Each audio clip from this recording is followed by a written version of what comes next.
I grew up in West Virginia in a very Christian culture. There were rules that everyone followed and everyone knew, and they told you how to speak, how to dress, how to think, how to act. They dictated everything that you did.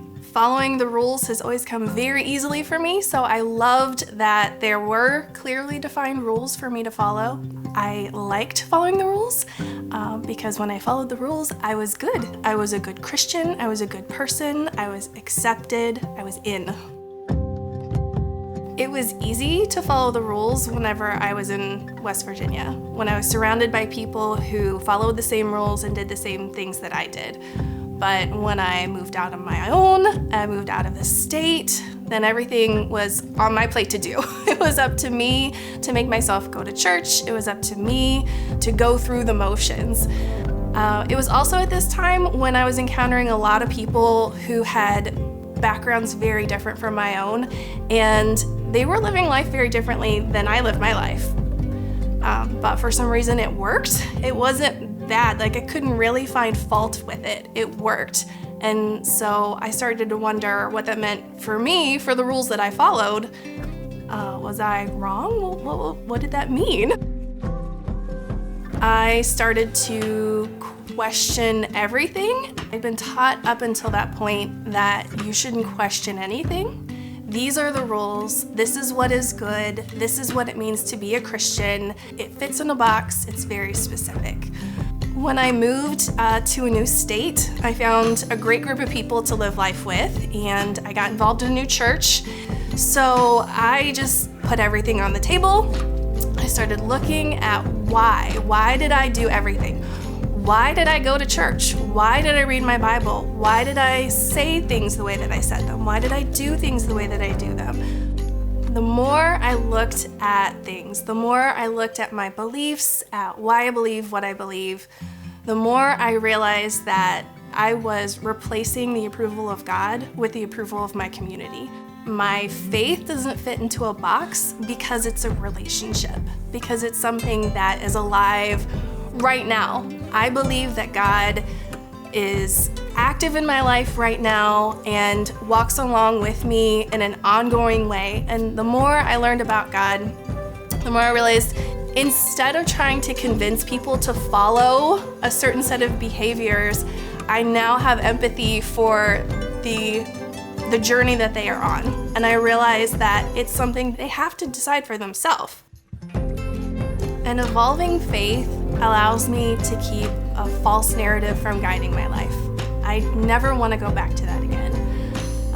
It keeps me humble by helping me remember I don't know everything. I don't have all of the answers, and saying I don't know or I'm not sure is okay as long as I keep working to figure it out for myself. I do have habits in my life that help me keep the journey going and keep the relationship going. And one of the most important things that I can do is to stay connected with a group of people who can be that sounding board for me, who can speak different viewpoints into my life. It keeps God in the driver's seat instead of me. If you are having doubts, then I cheer you on, because if you don't ask the questions, you're never going to find the answers. One of my favorite quotes is from Sarah Bessey, and she says, "Anyone who gets to the end of their life with the same set of beliefs that they had at the beginning is doing it wrong."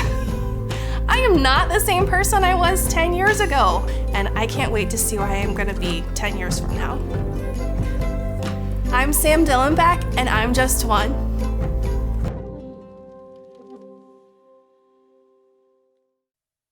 I'm not the same person I was 10 years ago either, and I'm grateful for that. Sam Dillenbach is a good friend of mine. For years, we've been in a group that reads and discusses the Bible, and I agree with her. It's a habit that helps me continue constructing my faith. Like our senior pastor, Brian Hughes, talked about last week, having a place where we can get real with our questions is essential to a faith that lasts. So I hope you find or create the group that's right for you. Check out our website if you would like some help with that.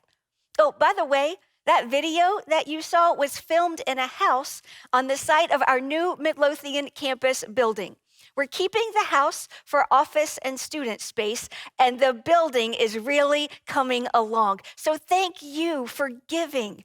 You're preparing us to reach more people near our Midlothian community. We can't wait to move in about 17 weeks. Yeah, not like we're counting or anything. Right now we're in a series called Reconstruct, and Sam is a great example of what we're talking about. See, most of us pick up ideas or thoughts about God or church from our friends, our family, our culture, our church experiences that are a little off kilter, off base, or maybe completely untrue. None of us mean to do that. It just happens. As we go through life, though, as we read the Bible, as we encounter new ideas, we find ourselves needing to deconstruct parts of what we've thought or believed in the past. But this series isn't called Deconstruct, it's called Reconstruct. Like Brian has said each week in this series, I've also personally watched too many people deconstruct their faith and just walk away. We don't do that anywhere else in life. We don't dismantle a room in our home and leave it in disarray. We redo, redesign, reimagine it. That's what we need to do with our faith too. Like Sam, we need to deconstruct and dismantle the pieces we don't need, but also like Sam, we need to stay connected in a community and to the Bible and reconstruct new ideas and beliefs.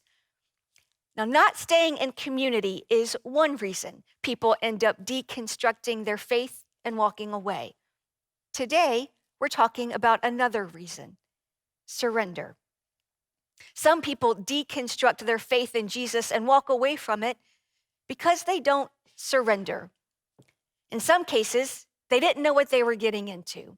They mistakenly thought they could hold on to the lives they had and just give God one day a week 10% of their money. That's not really surrender. Others sincerely surrendered early on, but as life has happened, they've hit a place where they're just not willing to surrender any further. At 9 a.m. on September 2nd, 1945, Japan surrendered to the Allied forces. As their foreign minister and the leader of their armed forces signed the documents, their aides wept. This final public surrender was the culmination of months of devastation. Their Navy and Air Force were wiped out. Their cities bombed to oblivion. Their economy collapsed. Still, they'd put off surrender. It had been offered. The U.S. had offered the Potsdam Declaration in July, which had called for the unconditional surrender of all the Japanese armed forces. No comment, Japan replied.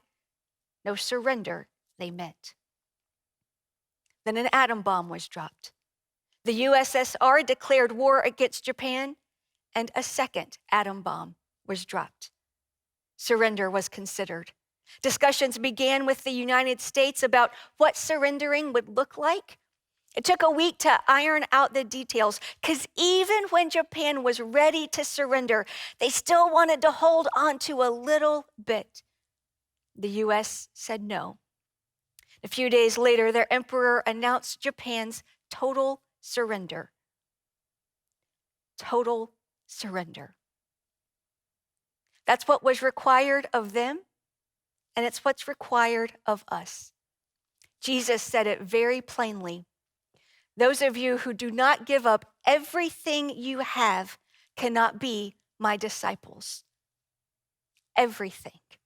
Complete surrender of everything is what's required if we want to have a faith in Jesus that lasts. No wonder this causes some people to deconstruct their faith. It's hard. And sure, we're not like Japan's emperor. We're not surrendering a whole country. I can't imagine how hard that was. But we all know that surrender is hard, even in little ways. Who likes to lose, to give up? Certainly not me. I like to compete. So I was excited to get the game Scattergories for Christmas this year. Because if my memory served me correctly, I used to be good at it. See, Scattergories is about words. I'm no good at Monopoly, the wheeling and dealing, and I'm not good at cornhole or cards. But I can come up with words. So we've played a lot of Scattergories in the last month. The girls, my sister, daughter, and I, we play by the rules. The guys, on the other hand, particularly my husband and stepdad, they're more creative in their approach to the game. Like when we were supposed to name world leaders and politicians that begin with the letter S, my husband, Sammy Frame, wrote Sammy Frame. Because that one time he was on the Powhatan County School Board. Not exactly a position of international affairs. And we got so sick of the men arguing for their creative answers like that we said, sure, let them count it.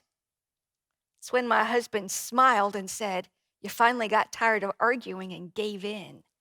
He knew his answers were trash.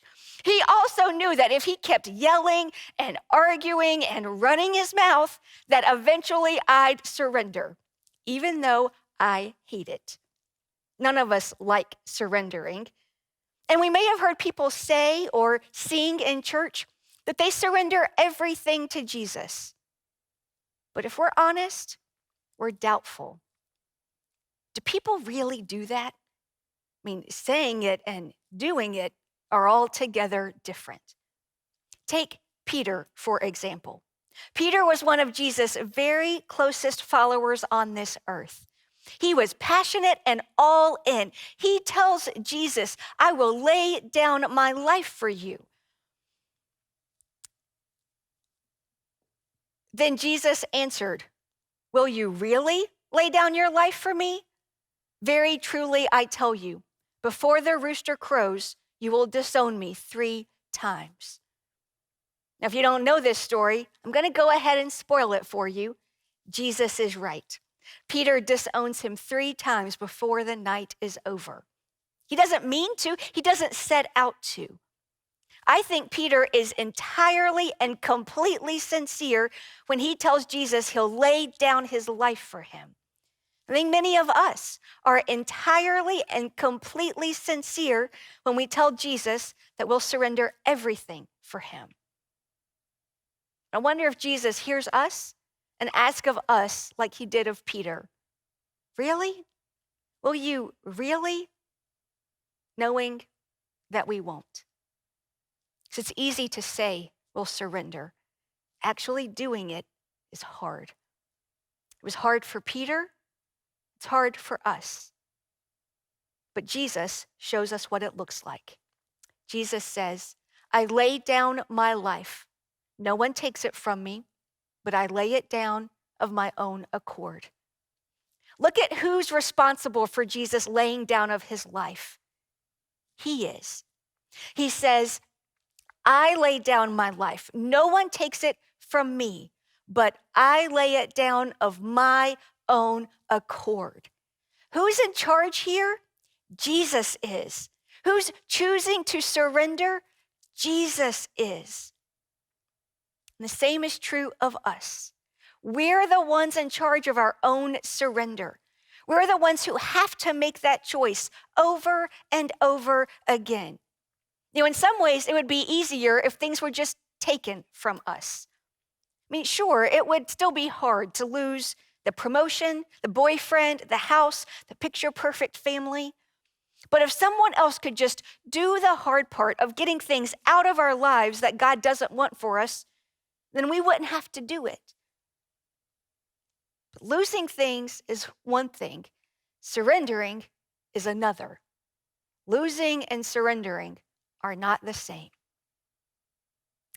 I've never been in battle, and I'm grateful to all of those who have fought on my behalf. So for me, this is pure imagination. So imagine with me, you're in some sort of pretend battle like capture the flag, and you're literally the banner waver, the one responsible for the flag.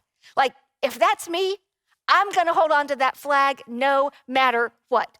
They can knock me down, which, let's face it, not hard to do. They can capture my friends. They can bully me, belittle me, berate me, but they're not getting the flag. They will have to pry it out of my cold, dead hands. Okay, I exaggerate, but that's our spirit, right? We fight to the end. Give up, surrender, choose of my own free will with my own volition to just hand that flag over to someone else? No way. I would rather them pry that flag out of my cold, dead hands than present it to them with open hands. But Jesus opened his hands, stretched them out on a cross, and of his own volition voluntarily gave up his life for us. No one made him. Sure, some soldiers actually crucified him. Jesus could have stopped them if he wanted to. He chose complete and total surrender because he loves us. If we really love him, then we choose complete and total surrender too. He's not going to take everything away from us. We have to decide with our own free will to open our hands, hearts, minds, our lives, and surrender it all to him. So what does it mean to give up everything you have? Do we pack up everything in our homes? I mean, does Jesus really want every mismatched sock, Tupperware container, and table setting that we have? And how would we give it to him? Set it on the front lawn? Donate it? I don't think that's what Jesus has in mind. And I'm thankful to say it's unlikely, though not impossible, that we'll have to give up our literal lives like Jesus did.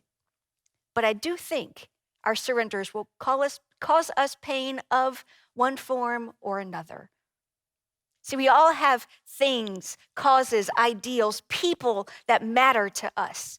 Sometimes we actually wave flags for those things. Like, if you drive around Central Virginia in the fall, you'll see lots of Virginia Tech and University of Virginia flags. My mother-in-law actually waves both of these, one for a husband who went to UVA, another in honor of all of her money that went to Tech for her sons. Now, this time of year, you may see some Steelers or Washington flags.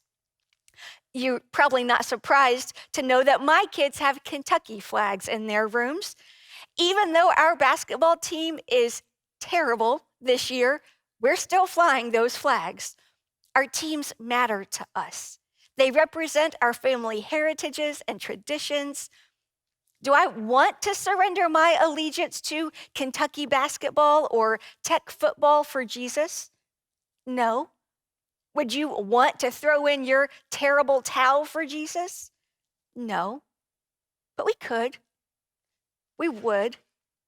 If Jesus asked us to spend the time and energy we invest in those games, investing in our relationships with him instead, or sharing his love with others, most of us would do that.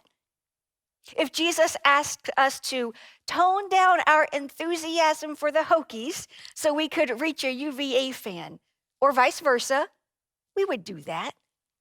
Now, Jesus is probably never going to say, I'm certainly not saying that we can't have favorite teams and cheer for them, but we have to be willing to surrender everything to what or who's most important, Jesus. Jesus has to have the top spot in our lives, even above this one, politics. As crazy as we are about our teams, it's hard to imagine anything in our culture tops this right now. Now, if you're new here, it's okay. Let me reassure you, we don't do politics on this platform. That is not my calling nor my role. I am not here to disparage or promote any political party or candidate. Now, it's not to say I'm anti-politics. I'm a registered regular voter who takes that responsibility seriously. Seriously, but not obsessively. because surrender means that Jesus supersedes every other allegiance in my life, in our lives, because he says, those of you who do not give up everything you have cannot be my disciples.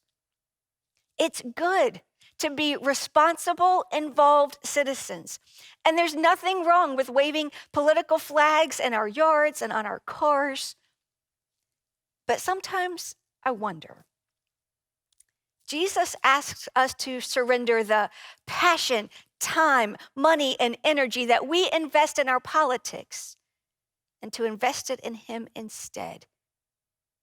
Could we do it? If he asked us to set aside our efforts to convince someone of our political convictions, and instead just ask us to love them as they are, could we do it? For some of us here, surrendering this is probably the hardest thing. You would die for your dreams, for your country. You love your country. I love our country. We all love our country. You know, for some people here, they could surrender their politics before they could surrender their money, time, and plans. So we don't actually fly flags for these things, but they certainly take the top spots in many of our lives. We work hard for our money. The bulk of our time goes to making money, so it makes sense that it would be important to us. Money takes care of our families. It buys us lots of things, opportunities, experiences. Some people will give God their time, their minds, their hearts. They just can't part with their money. Other people, they're the opposite. They're generous with their money. They'll give money to people in need, to causes they care about, to the church without a second thought. But their time, not so fast. They'll give $100, but they won't give an hour to read their Bible or serve at church or participate in a small group. And still others, they'll give their time and their money to Jesus as long as it fits within their plan. They've worked hard to get where they are. They have a plan for their career. The next promotion's in sight, and if they get it, they'll happily give part of that bonus to the church. But not pursuing the promotion? Well, that's out of the question. Even if that would enable them to be the wife or husband, mom or dad, human being that Jesus wants them to be. Or maybe they have a plan for their family. What home they want, and what neighborhood, how many kids they want, how they want to birth, feed, discipline, and educate them. Or maybe they don't have the career or the family yet. Maybe they're in school with a plan for which classes to take, degree to earn, internship to land, what kind of life they want to build. They're good with coming to church and helping out however they can, just as long as God doesn't ask them to deviate from their plan. Our plans, time, and money matter to us. And plans are great. I love a good planner and checking things off that list. Time and money management, those are wonderful skills to develop. But if we're unwilling to surrender any of that to Jesus, then our faith is at risk. Because Jesus said, those of you who do not give up everything you have cannot be my disciple. I want to be Jesus' disciple. But there's one category we haven't talked about yet. It's really hard for me to surrender. See, the flag that flies in front of my home is one with an F on it for frame, as in Angie Frame. I'm not attached to the flag itself. It's pretty. It was a gift. But the people that flag represents, I'm completely attached to them. My husband, my son, my daughter, there is nothing I wouldn't do for them. And Jesus has something to say about that too. See, several times today we've looked at what Jesus says in Luke 14:33. Let's look at more of that conversation where Jesus explains even further. Large crowds were traveling with Jesus, and turning to them, he said, If anyone comes to me and does not hate father and mother, wife and children, brothers and sisters, yes, even their own life, such a person cannot be my disciple. To me, these are some of the hardest verses in the Bible. And I would love to tell you that hate isn't a good translation of the Greek word, that another translation does a better job, but I can't. Now, hate might have meant something slightly different in that culture. For us, hate is a word fueled with passion. Here, it could be meant less passionately. It could be more about disregarding, having no use for, than despising. That doesn't help a whole lot, though. My best guess is that Jesus is saying that if we are his disciples, then our allegiance, our attention, our affection have to be so focused on him that in comparison, we disregard the people who matter most to us. And he spells out who that is: our parents, our spouses, our kids, our brothers and sisters. These people. When Jesus says we have to give up everything, I think, yes, you've got it. But when he names them, this is where I question. Would God really ask me to surrender my family? Seriously? Yes. How do I know that? Because he did it himself. For God so loved the world that he gave his one and only Son, that whoever believes in him shall not perish, but have eternal life. God surrendered his own Son, Jesus, to us, to our world, with all of its violence, hate, and evil. God expects us to surrender our most precious family members to him. Thankfully, our surrenders of our families are unlikely to be anywhere near as costly as God's surrender of his Son. They'll still be painful. We have plans for who we want our kids to be, what they'll do, where they'll go. We want to protect them from all harm. When my kids were really little, like a baby and toddler, my husband came to me and said, "People are talking. They're calling you a helicopter mom." And I replied, "Is that supposed to bother me? They're accusing me of hovering over my children like a helicopter, trying to keep them safe. That's my job." Of course, no matter how closely I hovered, they still got bruises and scrapes, burns and stitches. My protection of my children was a bit of an illusion when they were little. It's totally impossible as they get older. As much as I want to control them, and I really do, I can't. And I have even less control over the world around them. I have to surrender my kids and my plans for them to Jesus, trusting that he loves them even more than I do and can be with them when I cannot. That's really hard for me. But it's nothing compared to how a friend of mine surrendered her son. See, she made some poor decisions when she was a young mom, and her son was taken away from her. When she got her life together years later, she regretted who she'd been, what kind of mom she'd been. She worked tirelessly to gain back rights to her son. She got her life in order. She jumped through every hoop, filled out every form, went to every hearing, cut through all the pieces of red tape. She surrendered all of her time, money, energy, pride, and it worked. She got him back. But it wasn't what she thought it would be. When he came back to live with her, he began really acting out at school. And even beyond the typical adjustment period, it became clear that something more was going on. He wasn't thriving with her. He wasn't doing well at all. So she surrendered again. This surrender, more costly than before, more than most of us can imagine. She gave up her right to raise him and entrusted him completely to someone else.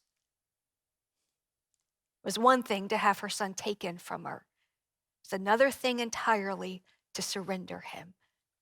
Because remember, losing and surrendering are not the same thing.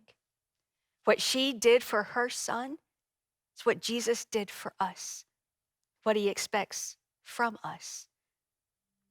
We have to surrender to Jesus. And I don't know what's most important to you, if it's your family or fortune, your politics or your plans. But if you want a faith that lasts, then you have to surrender everything, everyone to Jesus. It is not a one-time decision. It's a battle that never ends. Every day, you fight to put Jesus in the spot of utmost importance in your life. You keep choosing to lay down your life, to follow Jesus' example, to be his disciple. You keep fighting for a faith that lasts in the God who will reign forever. The battle rages on as storms and tempests roar. We cannot win this fight inside our rebel hearts. We're laying down our weapons now. We raise our white flag.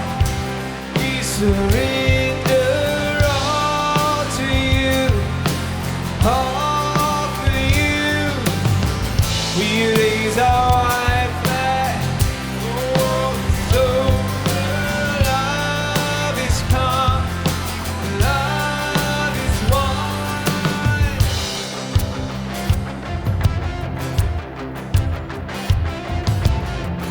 Here on this holy ground,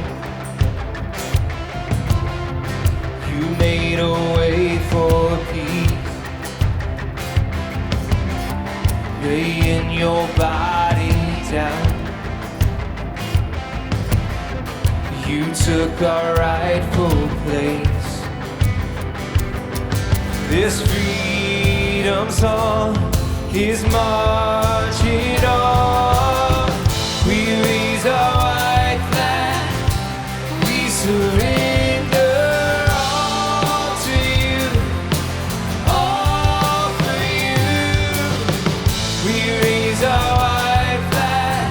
The war is over. Love is come.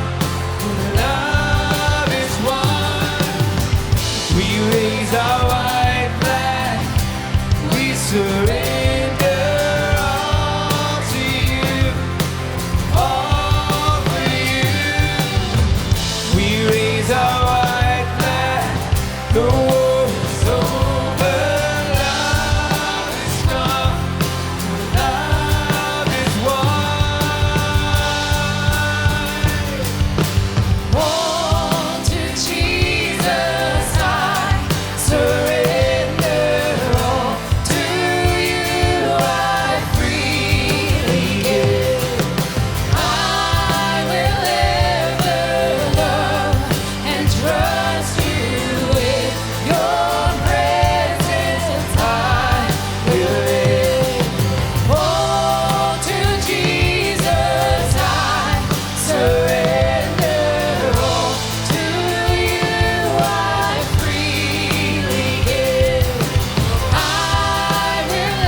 Surrender.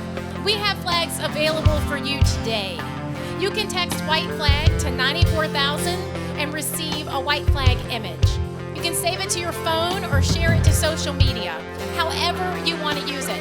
Most importantly, let it be a daily reminder to surrender to Jesus. Have a great week.